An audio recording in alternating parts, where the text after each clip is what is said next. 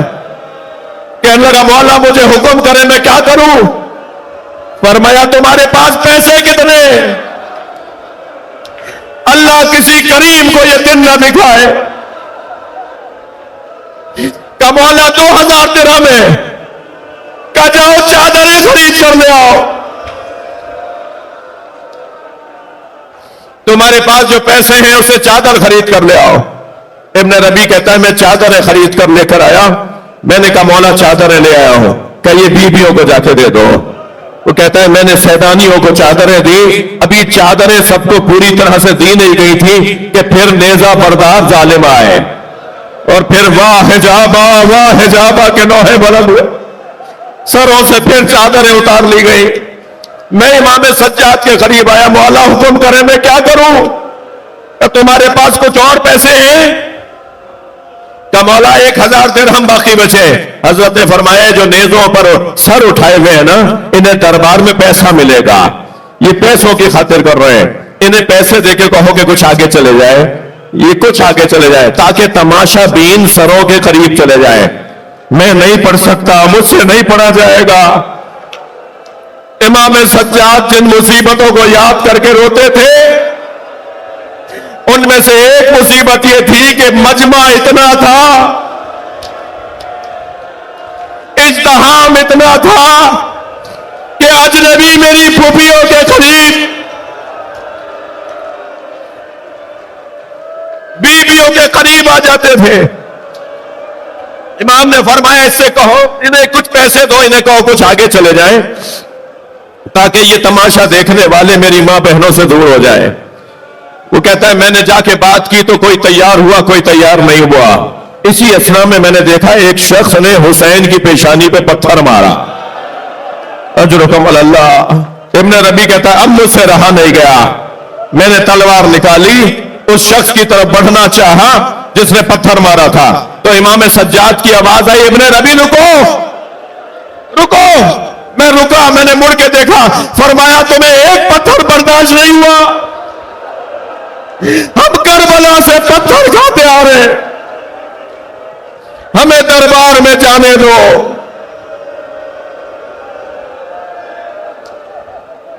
ہمیں بابا کا پیغام پہنچانے دو۔ الا لعنت اللہ علی الظالمین۔ یا حسین یا حسین۔